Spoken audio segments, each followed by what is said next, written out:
যেই রসুল করিম সাল্লাল্লাহু আলাইহি ওয়াসাল্লামের জীবনের পূর্বাপর সকল গুনাহ অগ্রিম ক্ষমার ঘোষণা আছে, সাথে সাথে যেই নবীজিকে ক্বাবলান নবুওয়াত বাদান নবুওয়াত কোনো গুনাহ হতেই আল্লাহ দেন নাই, গুনাহ করতে যখন বাধ্য করেছে কেউ, আল্লাহ পাক নিজ হেফাজতে তার হাবিবকে সংরক্ষণ করেছে। তাছাড়া যেই মানুষ তার হাতে পরপারের শাফাআতে কোবরার চাবি, উনি যতক্ষণ পর্যন্ত শাফাআতে কোবরা উন্মুক্ত না করবেন ততক্ষণ পর্যন্ত আজ আদম তা ঈসা কোনো নবী এবং রসুলগণের সুপারিশ করার কোনো সুযোগ আসবে না। তাছাড়া যেই মানুষটার হাতে থাকবে পরপারের একমাত্র হাউজে কাউসারের নিয়ন্ত্রণ, সেই মানুষটা যেই মাসটাকে পাওয়ার জন্য 2 মাস আগেই আল্লাহ পাকের কাছে দরখাস্ত দিয়ে রেখেছেন। আপনারা বলুন তো দেখি, মানুষ কোনো কাজের জন্য প্রস্তুতি ব্যক্তিগতভাবে আগে নেয় না আগে দরখাস্ত দেয়? কথা বলেন, আগে দরখাস্ত দেয়। এটা একটা ভুল তথ্য দিলেন। আমার অন্তরের ভিতরে কোনো কাজ করার চাহিদাই যদি তৈরি না হয়, আগে কিসের দরখাস্ত দেব? বুঝেন নাই আমার কথা? আমার অন্তরে কোনো বিষয়ের চাহিদাই যদি তৈরি না হয়, তাহলে আমি দরখাস্তটা লিখবো কিসের? এজন্য আগে কোনো কাজ করার চাহিদা অন্তরে তৈরি হয়, এরপরে মানুষ ওই কাজটাকে কমপ্লিট করার জন্য, বাস্তবায়নের জন্য জায়গা মতো দরখাস্ত দেয়। এটা হলো দুনিয়ার নিয়ম। আমাদের নবীজি রমাদানুল মুবারকের এই মাসটা পাওয়ার জন্য কয় মাস আগে দরখাস্ত দিয়ে রেখেছিলেন? 2 মাস। তাহলে নবীজি প্রস্তুতি নিয়েছেন কত আগে? সহজে বুঝবার জন্য আপনাদেরকে বলি, নবীজি কত আগে প্রস্তুতি নিয়েছেন এটা একটু পরে বলি। রমাদানুল মুবারককে টার্গেট করে আল্লাহ পাক কত আগে প্রস্তুতি নেন? আল্লাহ নিজে রোজা রাখার জন্য না, আল্লাহ নিজে রোজা রাখার জন্য না, আল্লাহ অন্য একটা বিষয়ের কারণে আল্লাহ পাক রমজানের 11 মাস আগ থেকেই রমাদানকে উপলক্ষ করে প্রস্তুতি গ্রহণ করতে থাকেন। কেমনে? আল্লাহ পাক রব্বুল আলামিন, আপনারা পড়েছেন, হাদিসের মধ্যে আছে, হুয়া শাহরুস সাবর ওয়াস সাবর সাওয়াবুহুল জান্নাহ ওয়াস সাবর সাওয়াবুহুল জান্নাহ। রমজান মাস হলো সবরের মাস, আর সবরের প্রতিদান কি? জান্নাত। তাহলে এই মাসে আল্লাহ পাক তার জান্নাতটাকে বিক্রি করে দিবেন। এ মাসে কি করবেন? আল্লাহ তার জান্নাতকে বিক্রি করে দিবেন। আপনারা লক্ষ্য করে দেখেছেন, আমাদের দেশে কোরবানি উপলক্ষে অনেক গরু ছাগল লালন করে না, মানুষ পালে না। যখন এটাকে হাতে নিয়ে যাবে, তার আগে দেখবেন বিক্রি করার প্রস্তুতি যখন নেবে, নিজেরা নর্মাল সাবান ব্যবহার করলেও গরুর শরীরের ভিতরে দিবে শ্যাম্পু। ঠিক বললাম? গরুর শরীরে দিবে শ্যাম্পু। এরপরে 2 পায়ের ভিতরে সুন্দর করে তেল লাগাবে, এরপরে এর গলার ভিতরে ঝুল লাগাবে, এরপরে গজ থেকে লেজ পর্যন্ত আরো কিছু কাপড় দিয়ে সৌন্দর্য বাড়াবে, এরপরে তাকে বাজারে নিয়ে যাবে। তাহলে কেউ কিছু বিক্রি করতে চাইলে সেই জিনিসটাকে আগে সাজায়, তাহলে এটার প্রতি কাস্টমারের আকর্ষণ বেড়ে যায়। খুব ভালো করে বুঝবেন, রব্বুল আলামিন জান্নাতকে রমজান উপলক্ষে 11 মাস আগ থেকে সাজাইতে থাকেন। 11 মাস আগ থেকে হাদিস খুলেন দেখেন, সাজাইতে থাকেন তো সাজাইতে থাকেন এমন ভাবে ফেরেশতাদেরকে শিফটিং করে দিয়ে দেন 24 ঘন্টা, যাতে জান্নাতের চুনকালি ডেকোরেশনের কাজ বন্ধ না হয়। 24 ঘন্টায় ফেরেশতারা কাজ চালাইতে থাকে। ফেরেশতারা তো কাজের ভিতরে এতটাই আত্মনিয়োগ করেছে, কাজের ব্যস্ততায় বাইরের আর কোনো মাশগালা, কোনো চিন্তা ফিকির তাদের নাই। হঠাৎ করে কাজ করতে করতেই একদিন জান্নাতের ভিতরে স্নিগ্ধ বাতাস, সেই বাতাসের সাথে সাথে জান্নাতের দরজা জানালার শিকলগুলিতে নাড়া লেগে মনোমুগ্ধকর পাগল করা এক গানের সুর আবৃত হয়ে যাবে। তখন কর্মরত ফেরেশতারা পদস্থ ফেরেশতাদেরকে জিজ্ঞেস করে, হঠাৎ করে আজকে জান্নাতের এই কন্ডিশন কেন? পদস্থ ফেরেশতারা কর্মরত ফেরেশতাদেরকে তখন উত্তর করে, আরে তোমাদেরকে 1 বছর আগ থেকে যেই মাসটাকে উপলক্ষ করে জান্নাত সাজাবার জন্য দেওয়া হয়েছে, আজকে পৃথিবীর আকাশে সেই মাসের চাঁদ উদয় হয়েছে। এখন আপনারাই বলেন, রব্বুল আলামিন তার জান্নাতকে 11 মাস আগ থেকে সাজাইতেছেন এটা বিক্রি করে দেওয়ার জন্য, আর আমরা ক্রেতা, আমাদের কোনো প্রস্তুতিই নেই। তাহলে আমাদের কপালেই তো জান্নাত। কথা বলেন না কেন? আমরা হলাম ক্রেতা, আমাদের কোনো প্রস্তুতি নেই। বিক্রেতা 1 বছর আগ থেকে তার জান্নাত সাজাইতেছে, প্রস্তুতি নিচ্ছে। আর এটাকে কেনার জন্য সর্বপ্রথম 1 নম্বরের ক্রেতা হলেন জনাবে মুহাম্মদুর রাসূলুল্লাহ সাল্লাল্লাহু আলাইহি ওয়াসাল্লাম। এর চাইতে বড় ক্রেতা পৃথিবীতে জান্নাতের আর কথা বলেন হবে কোনোদিন?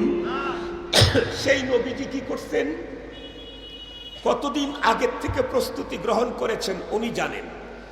তবে আল্লাহ পাকের কাছে দরখাস্তই দিয়ে রেখেছেন 2 মাস আগে। আপনারা একটু ভাবেন তো দেখি, তামাম পৃথিবীর সমস্ত নবী এবং রসুলগণ যদি কয়েক হাজার বছর আগে দরখাস্ত দেয়, একদম পরে কয়েক হাজার বছর পরে গিয়ে আমাদের বিশ্বনবী আর একটা দরখাস্ত আল্লাহ পাকের কাছে দিলেন।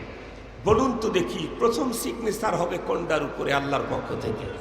একটু জোরে বলেন না কেন? আমাদের নবীজি। একটু মহব্বতের সাথে বলেন। কারণ আমাদের নবী শুধু উম্মতের নবী নন, নবীদেরও নবী। আমাদের নবী শুধু উম্মতের নবী নন, নবীদেরও যেহেতু নবী, এই জন্য আমার নবীর ওই ফাইলের উপরে রব্বে কারীমের সিগনেচার প্রথম হবে। আমার নবী সিগনেচার পাওয়া মানে পুরা উম্মতের জন্য এই সিগনেচারের অংশ মিলে যাবে। মুহতারাম হাজরিন, যেই নবীজি আল্লাহ পাকের কাছে দরখাস্ত দেওয়া মাত্রই কবুল হবে, সেই নবীজি 2 মাস আগে দরখাস্ত দিলেন, প্রিপারেশন নিয়েছেন, তাইলে আরো কত আগে। তাহলে বুঝতে হবে এই মাসটার মর্যাদা কি পরিমাণ, এই মাসটার মর্যাদা কি পরিমাণ। আমি এই মাসের সিয়ামের ব্যাপারে শুধু কিছু আলোচনা করব, শুধু রোজা নিয়ে। এ মাসে তো আরো আমল আছে, আরো কাজ আছে, অনেক ফজিলত আছে, অনেক সাইড আছে। আমি শুধু সিয়াম নিয়ে কথা বলবো। একটু গুরুত্বের সাথে কথাগুলি শ্রবণ করবেন। বুঝতে তো অসুবিধা নেই, আমার কথা বুঝতে তো অসুবিধা নেই। আলহামদুলিল্লাহ, আল্লাহ পাকের কোরআনে আল্লাহ তাআলা কি বললেন? ইয়া আইয়ুহাল্লাযীনা আমানু, ও ঈমানদারগণ, কুতিবা আলাইকুমুস সিয়াম, তোমাদের উপরে সিয়াম ফরজ করা হলো, কামা কুতিবা আলাল্লাযীনা মিন ক্বাবলিকুম, যেমনটি ফরজ করা হয়েছিল তোমাদের পূর্ববর্তীদের উপরে। কেন? লাআল্লাকুম তাত্তাকুন, যাতে করে তোমরা আমার বন্ধু হয়ে যেতে পারো। সুবহানাল্লাহ বলবেন কি? আপনাদের কারো কারো মনে প্রশ্ন আসতে পারে, হুজুর লাআল্লাকুম তাত্তাকুন এর অর্থ তো যাতে করে তোমরা আমার বন্ধু হও। এটা মনে হয় তর্জমা একটু ভুল হইল। যাতে করে তোমরা মুত্তাকি হতে পারো, এটা তর্জমা সহি। আমি যেটা বলছি এটাও ভুল হয় না, এটাও সহি। কেন? এই আয়াতে কারিমাতে আল্লাহ তাআলা বলেছেন রোজা দিয়ে তুমি মুত্তাকি হয়ে যাবে, আর অন্য আয়াতে বলেছেন ইন আউলিয়াউহু ইল্লাল মুত্তাকুন। যারা আপনারা তাইসিরুল মানতিক কমপক্ষে পড়েছেন তারা বলতে পারবেন হদ্দে আউসাত ফেলে দিয়ে সোগরা কোবরা মিলাইলেই নতিজা বের হয়। রোজা দিয়ে মুত্তাকি হওয়া যায়, মুত্তাকিরাই আল্লাহর দোস্ত। সুতরাং বোঝা গেল রোজা দিয়ে কার দোস্ত হওয়া যায়? আল্লাহ। তাহলে প্রতি বছর রমজান মাস আল্লাহ আমাদের মাঝে কেন পাঠান? আমরা আল্লাহর বান্দা, আমাদেরকে আল্লাহ তার বন্ধু বানাইতে চান। এখন আপনাদের অন্তরে কি আল্লাহর বন্ধু হওয়ার আবেগ আছে? সবার অন্তরে আছে? একটু হাত উঁচু করেন তো। আমার অন্তরেও আছে। আলহামদুলিল্লাহ, যে ভাইরা এদিকে সেদিকে দাঁড়িয়ে আছে তারাও হাত উঁচু করেছেন। হাত উঁচু করেছি কেন তা জানেন? মুখ দিয়ে বলেছেন, তাতে আমার বিশ্বাস আছে। হাত উঁচু করেছি হলো আল্লাহ পাকের ফেরেশতাদের ক্যামেরায় আমরা বন্দী হবার জন্য। আল্লাহ পাকের ফেরেশতাদের ক্যামেরা বন্দী হোক। আমরা একটা দিন শাবান মাসে আসরের পরে দুহাত উঁচু করে আল্লাহর বন্ধুত্বের চেয়ারের আবেদন আল্লাহর কাছে জানিয়েছি। আল্লাহ আমাদেরকে তার বন্ধু হিসাবে কবুল করে নিন। হাত নামান। বন্ধু হইতে পারলে লাভটা কি এটা আগে বলি, তাহলে বন্ধু হওয়ার আবেগটা আরো বেড়ে যাবে। লাভটা যে যত বেশি মনে করবে তত তার প্রতি মানুষের আগ্রহ বাড়বে। আপনারা বলেন তো দেখি, এদেশে অনেক প্রশাসনের অনেক ডিপার্টমেন্ট আছে। পুলিশ আছে, ডিএসবি আছে, এনএসআই আছে, ডিজিএফআই আছে, তারপরে সিআইডি আছে, আরো অনেক আছে, নাম বলা দরকার নেই। এইগুলাকে ভয় করবে কে? দুই শ্রেণীর মানুষ, যে অপরাধী অথবা অপরাধী না কিন্তু সরকার বিরোধী। এই দুই শ্রেণীর মানুষ পুলিশ প্রশাসন সহ সব প্রশাসনকে ভয় করবে। কিন্তু যেই লোকের সম্পর্ক সরকার প্রধানের সাথে, সে কি প্রশাসনের কাউকে ভয় করার কোনো প্রশ্ন আসে? কখনোই না। কেন? প্রশাসন হলো সরকারের অধীন, আর আমার বন্ধুত্ব হলো সরকার প্রধানের সাথে। এই জন্যে সরকারের অধীনের কেউ আমার কিছুই করতে পারবে না। ঠিক তদ্রূপ এই পৃথিবীর এহকাল আর পরকালের সবকিছু কার নিয়ন্ত্রণে? আর একটু জোরে বলবেন কি? আল্লাহ। আমার যদি ওই আল্লাহর সাথে বন্ধুত্ব হয় তাহলে এহকাল এবং পরকালে কোনো পেরেশানি। এটা কি আমার কথা না আল্লাহর কথা? আল্লাহ তাআলা বলেন, আলা ইন্না আউলিয়া আল্লাহি লা খাউফুন আলাইহিম ওয়ালা হুম ইয়াহজানুন। নাশাদীদা দিসামানে নকম আওর দেনকসানে বপেশে হিম্মতে মা হরজ আমদ বুদ মেহমানে। পেরেশানি তো তার যার মালিকের সাথে সম্পর্ক নেই। আতঙ্ক তো সে আতঙ্কে যে মালিকের বিরোধী, সরকার বিরোধী যে হবে সে প্রশাসনকে ভয় পাবে। যে অপরাধী হবে সে প্রশাসনকে ভয় পাবে। যে অপরাধীও না, সরকার বিরোধীও না, সরকারের সাথে গুড কানেকশন, সে প্রশাসনকে ভয় পাওয়ার কোনো প্রশ্নই আসে না। এহকাল আর পরকালে ভয় পাবে তো সে যার সম্পর্ক আল্লাহর সাথে হয় নাই। যে আল্লাহ বিরোধী, তার আতঙ্ক আছে, তার ভয় আছে, তার টেনশন আছে। কিন্তু যে আল্লাহ পাকের সাথে বন্ধুত্ব গড়াইতে পারবে তার এহকাল পরকালে কোনো পেরেশানি নেই। তাহলে দেখি তো আল্লাহ পাকের বন্ধু হওয়া যায় কেমনে? তো আমি আমার কথা না বলি, বড়দের কথা বলি। আমার দাদা পীর মহিউসুন্নাহ শাহ আবরারুল হক রহমতুল্লাহি আলাইহি, উনি বলতেন আল্লাহর ওলি হওয়ার জন্য 3টা কোর্স আছে। কয়টা কোর্স? আমরা কিন্তু আগে স্বীকৃতি দিয়েছি আমরা আল্লাহর বন্ধু হতে চাই। আল্লাহর বন্ধু হতে চাইলে কোর্স কয়টা? 3টা। একটা লং কোর্স, আর একটা শর্ট কোর্স, আর একটা অতি শর্ট কোর্স। লং কোর্স কোনটা? আমি যেদিন থেকে বালিগ হয়েছি, যেদিন থেকে শরীয়তের মুকাল্লাফ হয়েছি, সেই দিন থেকে কাফনের কাপড়ে জড়বার আগ মুহূর্ত পর্যন্ত টোটাল লাইফটাকে ইসলামী শরীয়তের অধীনে কাটিয়ে আল্লাহ পাকের বন্ধুত্ব বরণ করা, ভেলায়েত অর্জন করা, এই হলো লং কোর্স। এই কোর্সে আমি এবং আপনারা এই কোর্সে আল্লাহর ওলি হতে পারি নাই। এই কোর্স আমাদের মিস হয়ে গেছে। কেন? বালেক হয়েছে তো অনেক আগে, কারো 40 বছর, কারো 50 বছর পেরিয়ে গেছে। এখনো পর্যন্ত আল্লাহ পাকের পাওনা আমার জিম্মায় অনাদায়ী রয়েই গেছে। অনেক সেজদা আল্লাহ পান, আমি আল্লাহকে সেই সেজদাগুলি পরিশোধ করি নাই। অনেক নামাজ আল্লাহর হক, ফরজ সালাতের সেজদা এটা আল্লাহর হক, নফল এটা তো এক্সেস, কিন্তু ফরজ তো আল্লাহর হক। আল্লাহর হক আমি আদায় করি নাই। অনেক রোজা আমার জিম্মায় রয়ে গেছে, যাকাতের বিধান আমি যথাযথ পালন করি নাই। ইভেন আজকের সকাল থেকে এই মুহূর্ত পর্যন্ত আল্লাহর দেওয়া চোখটাকে পুরাপুরি শরীয়তের বিধান অনুযায়ী ব্যবহার করতে সক্ষম হই নাই, মুখটাকেও পারি নাই, কানও পারি নাই। তাহলে লং কোর্সের মাধ্যমে আল্লাহর বন্ধুত্ব বরণের সুযোগ আমাদের মিস হয়ে গেছে। এখন যদি বন্ধু আল্লাহর হতেই চাই, তাহলে কোর্স বাকি আছে কয়টা? দুইটা। একটা হলো শর্ট কোর্স, আর একটা হলো অতি শর্ট কোর্স। অতি শর্ট কোর্সের কথাটা আগে বলি, কারণ শর্ট কোর্স হলো আমার আজকের লক্ষ্য। লক্ষ্যর কথাটা একটু পরে বলি। দেখেন না, খাবার খাইতে গেলে যেটা বেশি মজা লাগে সেটা একটু পরে খায় অনেকে, আমি আপাতত পরে খাই। আমার আজকের টার্গেট যেহেতু শর্ট কোর্সের আলোচনা, ওটা একটু লাস্টে বলি। মাঝখানে অতি সংক্ষিপ্ত কোর্সের কথাটাও বলে দিই। অতি সংক্ষিপ্ত কোর্সে যদি কেউ আল্লাহর বন্ধু হতে চায়, তাহলে তার জন্য কয় বছর, কয় বছর, কয় মাস, কয় মাস না, কয় সপ্তাহ, কয় সপ্তাহ, কয় দিন, 5 দিন।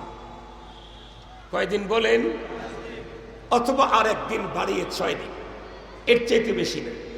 5 থেকে 6টা দিনে 1000 বছরের অপরাধী নারী পুরুষ জীবনের সমস্ত গুনাহ মাপ নিয়ে আল্লাহ পাকের ওলি হতে পারবে। সুবহানাল্লাহ বলবেন? আচ্ছা, মাশাআল্লাহ। আপনাদের এলাকায় সুবহানাল্লাহ আলহামদুলিল্লাহ আছে কিনা? মাঝে মাঝে না বললে আমি বুঝবো কেমনে, এই জন্য একটু বলেন। তবে জায়গা মতো বলেন। আবার আস্তাগফিরুল্লাহর জায়গায় সুবহানাল্লাহ বলেন না, সুবহানাল্লাহর জায়গায় আস্তাগফিরুল্লাহ বলেন। আল্লাহ তাআলা জায়গা মতো কিছু আমাদেরকে সহযোগিতা করার তৌফিক দান করুন। মুহতারাম হাজিরিন, এখন আমাদের অনেকেই মনে মনে ভাবতেছি, হায় হায়, এই হুজুর এতদিন কই ছিল? এই হুজুরই তো দরকার। মাত্র 5 দিনে সারা জীবনের গুনাহ মাপ নিয়ে আল্লাহর ওলি হওয়া যায়। সেই 5 দিন আমি কালকের থেকে শুরু করি। এতে যদি সবকিছু ছেড়ে আমাকে একা একই থাকতে হয় কোনো জায়গায়, আমি তাও থাকবো। 5 দিন তো, 5 দিনে আমি আল্লাহর বেলায়েতের চেয়ার আমি অর্জন করবই করব। কিন্তু মুহতারাম হাজিরিন, এই 5 দিনের জন্য কিছু কড়াকড়ি শর্ত আছে। 1 নম্বর হলো যখন তখন হবে না, যে কোনো দিনে হবে না। 2 নম্বর হলো পৃথিবীর যে কোনো জায়গাতেও হবে না। এই কোর্সের নামটা কি হুজুর? এই কোর্সের নাম হলো হজ্জে বাইতুল্লাহ। কি? বাইতুল্লাহর হজের মাধ্যমে সবচাইতে অল্প সময় একজন মানুষ আল্লাহর ওলি হতে পারে। হজ্জে বাইতুল্লাহর জন্য কয়দিন লাগে? 5 দিন, অথবা আর 1 দিন বাড়ায়া 6 দিন। এই 6 দিনের আমলেই মানুষটা কি পরিমাণে আল্লাহর ওলি হয়, নবীজির এক সহিহ হাদিসের বর্ণনা এসেছে। তোমাদের আশেপাশের পরিচিত কেউ যদি হজব্রত পালন করতে গেল, পরবর্তীতে উনি হজ করে ফিরে আসছেন, এই সংবাদ যদি তোমাদের কানে যায়, তাহলে তোমরা অবশ্যই এই হাজিকে রিসিভ করার জন্য ঘর থেকে বেরিয়ে রাস্তায় অপেক্ষা করতে থাকো। নবীজি বলেছেন। কেন? কারণ এই হাজি সাহেব তার নিজে ঘরে ঢোকার আগ পর্যন্ত যত মানুষের জন্য মাগফিরাতের দোয়া করবে, তাদের সকলকেই মাফ করে দেওয়া হবে। কেন? কারণ আল্লাহ তার জীবনের সমস্ত গুনাহ মাফ করে দিয়েছে। উনি তার ঘরে ঢোকার আগ পর্যন্ত যত মানুষের মাগফিরাতের দোয়া করবে, তাদেরকে মাফ করে দেওয়া হবে। এজন্য তুমি হাজি সাহেবের কাছ থেকে তাকে দিয়ে তোমার গুনাহ মাফের আবেদন আল্লাহর কাছে জমা দেওয়ার জন্য রাস্তায় গিয়ে দাঁড়িয়ে থাকো। মুহতারাম হাজিরিন, এত বড় ফজিলত অন্য কোনো ইসের ব্যাপারে নেই। তবে এর জন্য শর্ত আছে কড়াকড়ি। আপনারা দেখেন আমাদের দেশের বাংলা লিঙ্ক, গ্রামীণ 10 মিনিটের অফার দেয়, তাই আবার শর্ত বলে। 10 মিনিটের অফার, তাও শর্ত ছাড়া হয় না। আর 1000 বছরের গুনাহ মাফ হবে মাত্র 5 দিনে। এটা কি শর্ত ছাড়াই হবে? না, কড়াকড়ি কিছু শর্ত আছে। শর্তগুলি কি? ভালো করে শুনবেন। কোরআনে পাকের এক জায়গাতেই বলেন, ফালা রাফাসা ওয়ালা ফুসুকা ওয়ালা জিদালা ফিল হজ। এই 3টার কথা আমি বলবই না। এর আগে যে কিছু শর্ত আছে, কমন শর্ত। নাম্বার 1, মান হাজ্জা লিল্লাহ। 1 নাম্বার হলো হজটা হতে হবে কার জন্য? শুধুমাত্র, কেবলমাত্র, একমাত্র। তার মানে 2 জনের জন্য হতে পারবে না, 2 কারণেও হতে পারবে না। একমাত্র আল্লাহর জন্যই হতে হবে। এখন আমাদের দেশে যারা আমরা হজ করি, আমাদের কন্ডিশন কি?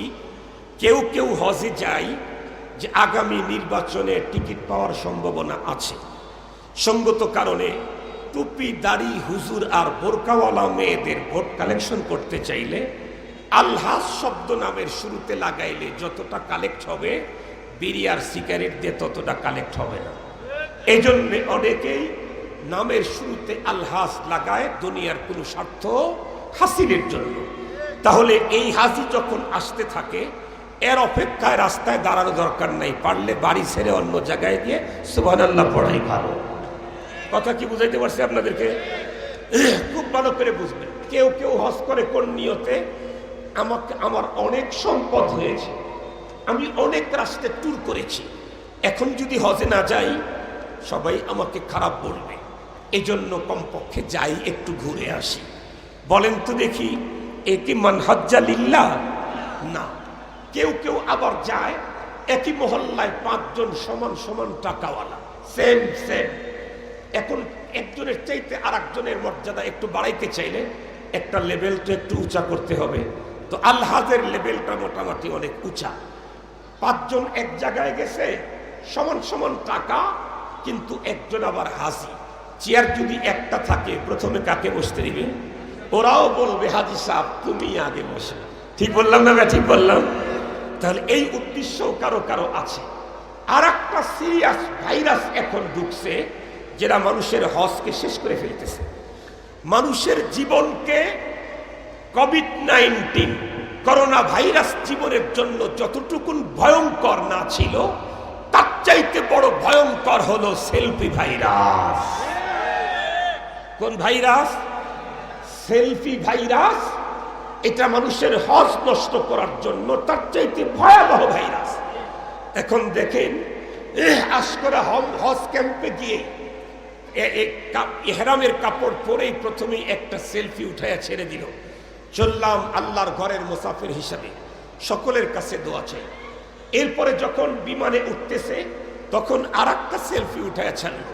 এখন বিমানে উঠতেছি, অল্পক্ষণের ভিতরে উড়াল দেব, আল্লাহ যেন সহি সালামতে আমাদেরকে আল্লাহর ঘরে পৌঁছিয়ে দেন।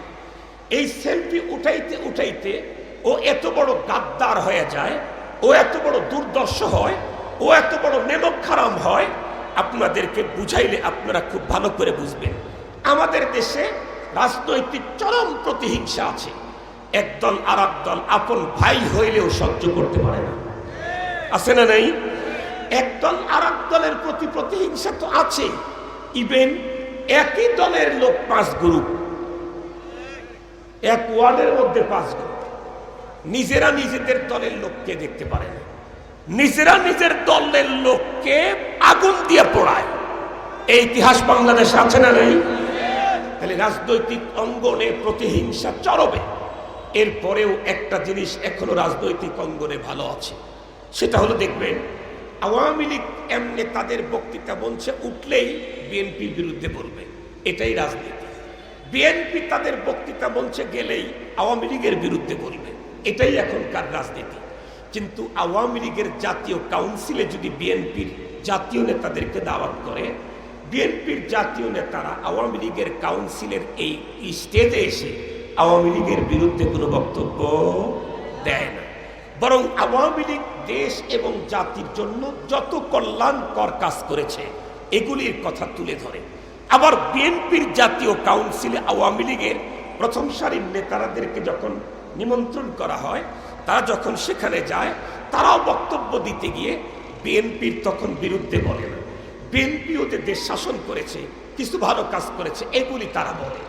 তাহলে এদের ভিতরে প্রতিহিংসা চরমে থাকলেও একজন আর একজনকে দাওয়াত করলে যার বাড়িতে যায়, যার খানা খায়, যার স্টেজে বক্তব্য দেয়, তার হুকুম তার কথা অমান্য করে না, তাদের বদনাম করে না, তাদের দিলে আঘাত করে না। কিন্তু এই যে সেলফি ভাইরাস যারা আক্রান্ত, এরা পথ চলতে চলতে চলতে চলতে শেষ পর্যায়ে গিয়ে আল্লাহর ঘরটাকে সামনে নিয়ে আর একটা সেলফি উঠায়। কার সামনে, কার ঘরের সামনে দাঁড়ায়া কার আইন লঙ্ঘন করলো এই গাদ্দার? কার ঘরের সামনে দাঁড়ানো? কার আইন লঙ্ঘন করলো? ওর চাইতে বড় দুর্ধর্ষ, ওর চাইতে বড় নেমো খারাপ, ওর চাইতে বড় গাদ্দার আল্লাহর জমিনে আর নাই। এই পদ্ধতিতে যদি কেউ হজ করে তাহলে তার আগমনের খবর শুনলে 10 কিলো আগে যাবে। কথা বলেন, কথা বলেন। ও আল্লাহর দোস্ত হতে পারবে? 5 দিন কেন 5000 বছর পর্যন্ত প্রতি বছর হজে গেলেও এই পদ্ধতিতে আল্লাহর ওলি হওয়ার কোনো সুযোগ নেই। 2 নম্বরের শর্ত হলো হজের পারপাসে যে টাকাগুলি ব্যয় করবে এটা হতে হবে 100%, একটু জোরে বলেন, 100% হালাল। আমাদের দেশের মানুষ মনে করে হারাম খায় তো পুলিশেরা, হারাম খায় প্রশাসনের লোকেরা, হারাম খায় হলো সরকারি কর্মকর্তা কর্মচারীরা, হারাম খায় হলো রাজনীতি যারা করে তারা দেশের টাকা লুটে বুটে খায়। আর আমরা সব হালাল খোর। আমাদের ভিতরেও যে হারামখোর আছি এটাও একটু ভাবা দরকার। আমাদের ভিতরেও হারামখোর নাই? ধরে নেন, আমার কথাই বলতেছি, ধরে নেন। আবার এটা আবার জেনুইন মনে করেন, এটা একটা মিসাল দিচ্ছি যে আমরা 3 ভাই 3 বোন ধরে নেন। আসলে কিন্তু 3 ভাই 3 বোন না, আসলে আমার ভাই হলো 8টা, বোন হলো 2টা, এবং 8 ভাই আলেম, শেখুল হাদিস, শেখুল তফসির, মোবাল্লিক, মুফতি, ফকি, আলহামদুলিল্লাহ সবাই বড় বড়। তো মনে করেন 3 ভাই 3 বোন, আব্বা ইন্তেকাল করলেন, 3টা বাসা জেলা শহরের ভিতরে রেখে গেলেন 10 তালা করে, আর গ্রামের ভিতরে 50 বিঘা জায়গা রেখে গেলেন। আমরা তখন কি করব? আমরা বোনদেরকে বলবো যে তোমাদেরকে তো বিয়ে শাদী দিয়ে দেওয়া হয়েছে, তোমাদের তো বাড়ি ঘর আছে, সুতরাং আমাদের বাড়ি ঘরের উপরে তোমরা তো আর আক্রমণ করতে পারবা না। আমরা 3 ভাই 3টা বাড়ি দখল করে রইলাম। কোন বোন যদি এই ব্যাপারে আওয়াজ করে তাহলে এদেরকে থামাবার জন্য কি করি? ওই বড় আব্বা, ছোট আব্বা, খাটো আব্বা, মেজো আব্বা, বেটে আব্বা, শুক্কু আব্বা, বুটকু আব্বা, শ্বশুর আব্বা, যত আব্বার গোষ্ঠী আছে সবগুলাকে ডাকি। এরপরে মামা, এরপরে ফুপা, এরপরে চাচা, এরপরে মেম্বার, এরপরে চেয়ারম্যান, এরপরে উপজেলা, প্রয়োজন হলে এমপি মহোদয়ের পিএস, সবাইকে ডেকে নিয়ে আসার পরে এই সবগুলি বিচারক এসে এক শব্দে বলতে থাকে কি, তোমরা তো মেয়ে, তোমরা তো বাড়ির থেকে জায়গা পাও, তোমাদেরকে দিয়ে দেওয়া হবে ওই মাঠের ভিতরে। এই জাতীয় বিচার কি আপনাদের কুমিল্লাতেও আছে? এই জাতীয় সেম মনে রাখবেন। এই পদ্ধতিতে যত বিচারকরা দুনিয়াতে বিচার করলো সমস্ত বিচারকদেরকে পরপারে জঘন্যতম অপরাধী হয়ে আল্লাহর আদালতের আসামি হয়ে দাঁড়াতে হবে। মনে থাকবে তো? কারণ এই অবিচার করার পারমিশন পাওয়ার তোমাকে কে দিল? আল্লাহর কোরআনে আল্লাহ স্পষ্ট বন্টন নামা দিয়েছেন, লিযাকারি মিসলু হাদ্দিল উনসায়াইন। বাবার রেখে যাওয়া সম্পদ স্থাবর অস্থাবর, দেশে বিদেশে, ব্যাংকে, বিমাতে, যত জায়গায় ভাইয়ের অংশ তত জায়গায় বোনের অংশ। ঘর হোক, একটা থাকার ঘরও যদি হয়, আর কোনো সম্পদই বাবার নাই, এই ঘরেও ভাইয়ের অংশ, এই ঘরের বোনের অংশ। এখন আমি বিচারক দিয়ে অবিচার করলাম, বোনদেরকে মাঠের ভিতরে দিলাম। আমরা 3 ভাই 3টা বাসা নিয়ে আছি, এক একটা বাসা 3 ইউনিট করে, এক ইউনিটে থাকি, আর 15-29 ইউনিট আমরা ভাড়া দিই। মাসে ভাড়া আসে 3 থেকে 3.5 লাখ টাকা। 3 মাস পর পর এই টাকা দিয়ে আমি ওমরায় যাই, প্রতি বছর এই টাকা দিয়েই আমি হজে যাই। বলেন তো দেখি, এই টাকা দিয়ে কিয়ামতের পর পর্যন্ত যদি আপনাকে সুযোগ নিয়ে দেওয়া হয়, হজ করলে আল্লাহর ওলি হওয়ার আর কোনো সুযোগ আছে কি? আরো জোরে বলেন। হারামখোর কখনো আল্লাহর বন্ধু হতে পারে না। হারামখোর সে আবার আল্লাহর বন্ধু হয় কেন? মুহতারাম হাজিরিন, তাহলে হইতে হবে হালাল টাকা। এখন বুঝেন আমাদের দেশের হাজিদের কি কন্ডিশন। কার আগমনে রাস্তায় গিয়ে দাঁড়ায় থাকবেন নাকি ঘরে বসে সুবহানাল্লাহ বলবেন, এটা আপনাদের কাছে সিদ্ধান্ত। এখন আমার মূল কথাটা বলে দেই 10 মিনিটের মধ্যে ইনশাআল্লাহ। আর একটা, এই কোর্সে আমরা আল্লাহর বন্ধু হওয়ার সুযোগ কি সবার আছে? না। কেন? অত দূর পর্যন্ত যাওয়ার টাকা কই? এতদিন যা ছিল এইবার তো আরো জটিল। এইবার তো 8 লাখ, 8 লাখ।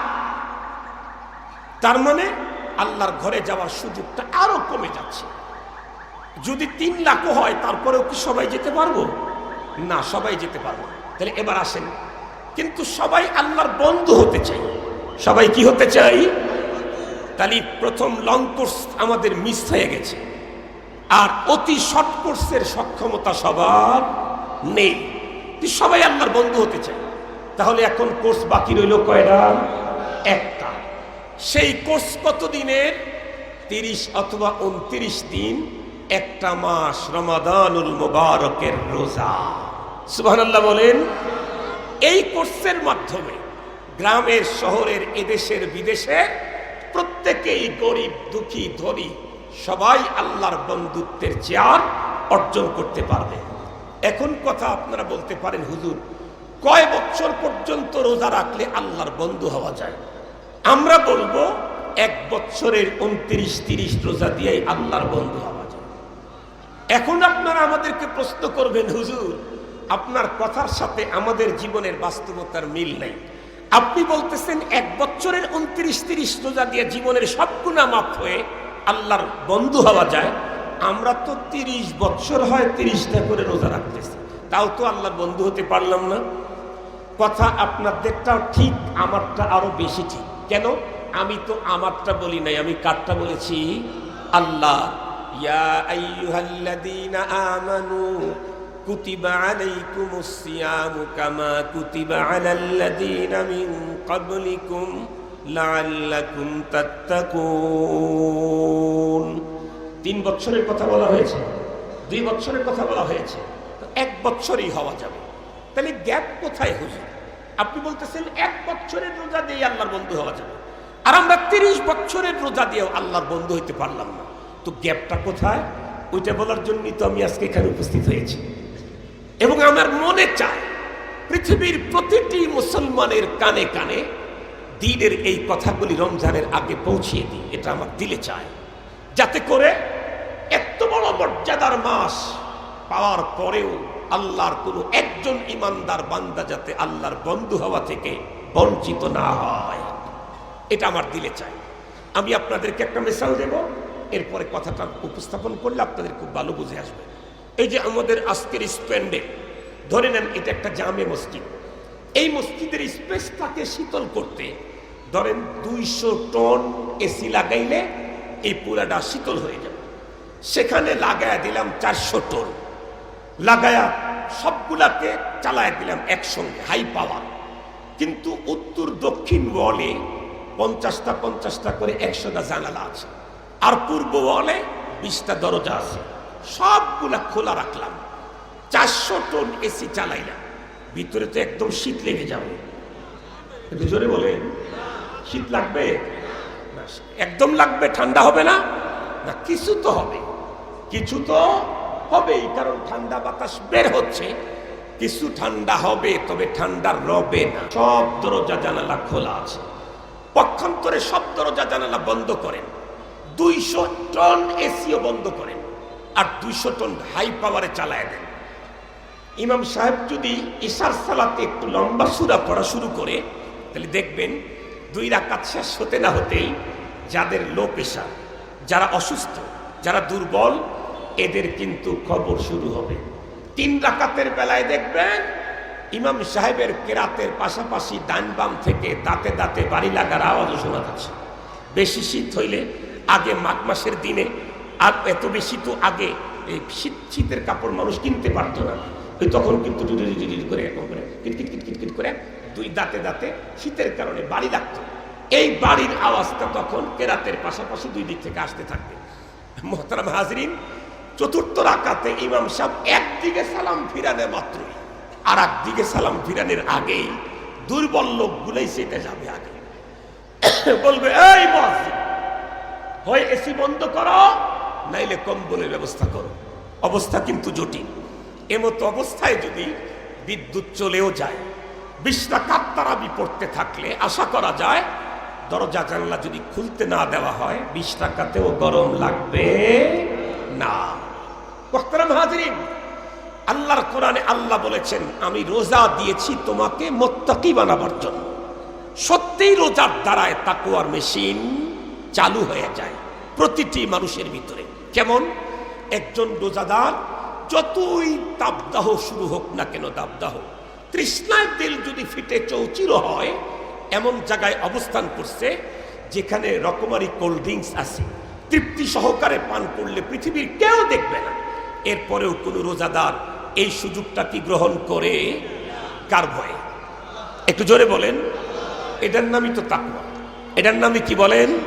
যে আল্লাহর ভয়ে পান করতে পারে না, এটার নামই তাকওয়া। তাহলে রোজার কারণে তাকওয়ার মেশিন চালু হয়ে গেছে।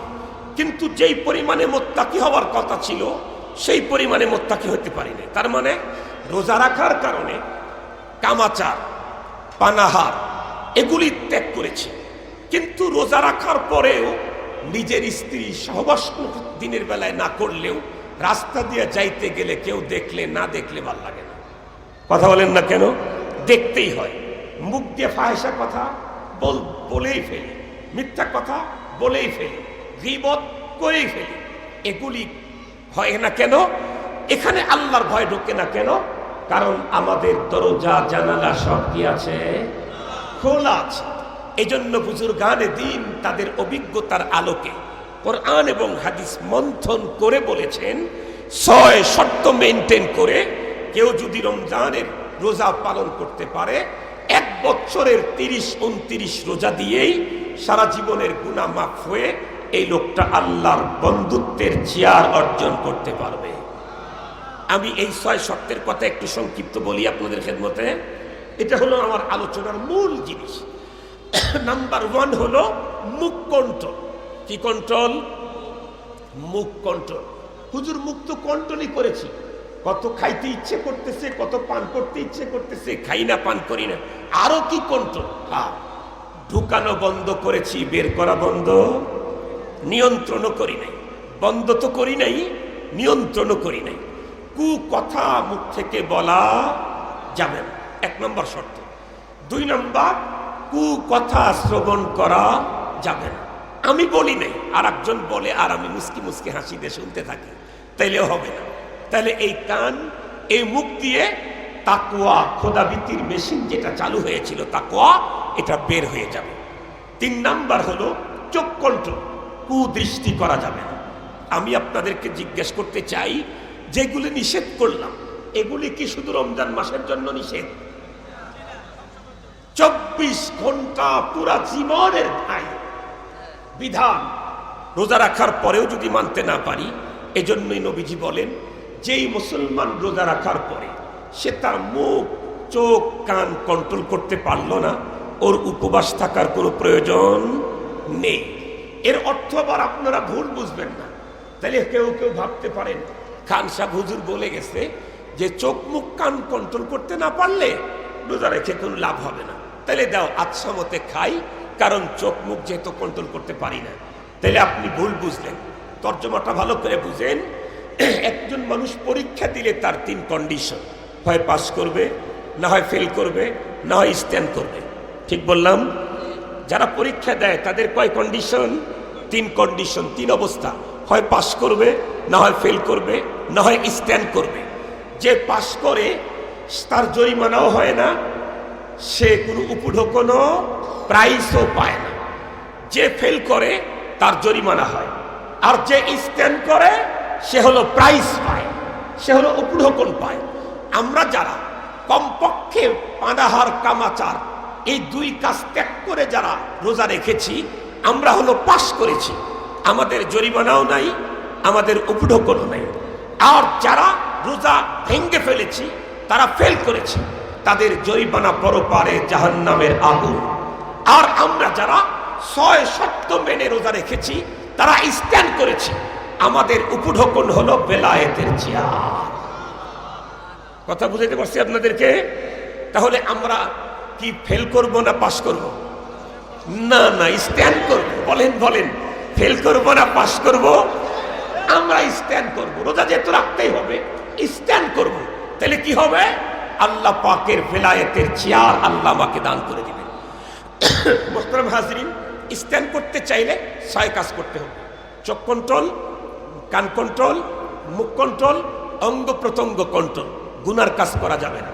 5 নাম্বার হলো সাহারিয়ার ইফতারে হালাল খাবার খেতে হবে। যদি পানি ভাত হয়, পান্তা ভাত যদি হয়, আমি হালাল আর ভালো কিছু জোগাড় করতে পারি নাই, এটাই জোগাড় করতে পেরেছি, পান্তা ভাত খান, আল্লাহ পাক আপনাকে বেলায়েতের চেয়ার দান করবেন। কিন্তু 50 আইটেমের হারাম দিয়া সেহরি খাবেন আর ইফতার করবেন, পশ্চিমকালেও আল্লাহর বন্ধুত্বের চেয়ার পাওয়া যাবে না। 6 নাম্বার, এত কিছু করার পরেও যত সাহারির টাইম আগায় আসবে ততই অন্তরের ভিতরে আতঙ্ক আর ভয় রাখতে হবে। আল ঈমান বাইনাল খাউফি ওয়ার রাজা। সারাদিন যে আল্লাহ যেইভাবে রোজা রাখার কথা ছিল আমি তো পারি নাই, আমার তো হয় নাই, তো তুমি আমাকে মাফ করে দাও। তাহলে কি কাজ হবে তা জানেন? চোখের কর্নার দিয়ে যদি ইফতারের আগে 2 ফোঁটা পানি ফেলতে পারেন, 1000 টাকার একটা নোট ছিঁড়ে গেছে, কেউ নিবে? এখন কথা বলেন, কেউ নেবে? কিন্তু ওই 1000 টাকার নোটটাকে কষ্টিপ দিয়ে আটকে দিলেন, অথবা একটু আঠা লাগায় জোড়া লাগাইলেন। এখন কেউ নিবে না? নিবে না? এখন নেবে। সারাদিন আমার চোখের কারণে রোজার কিছু অংশ ছিঁড়ে গেছে, আমার কানের কারণে রোজার কিছু অংশ ফেটে গেছে, আমার মুখের কারণে রোজার কোনো অংশ গ্যাপ হয়ে গেছে। বিকাল বেলায় ইফতারের আগ মুহূর্তে চোখের কর্নার থেকে 2 ফোঁটা পানি যদি বের করতে পারি, এই আঠা দিয়া এগুলি আল্লাহ পাক লাগায়া আমারটা গ্রহণ করে আমাকেও বেলায়েতের চেয়ার দান করে দেবে।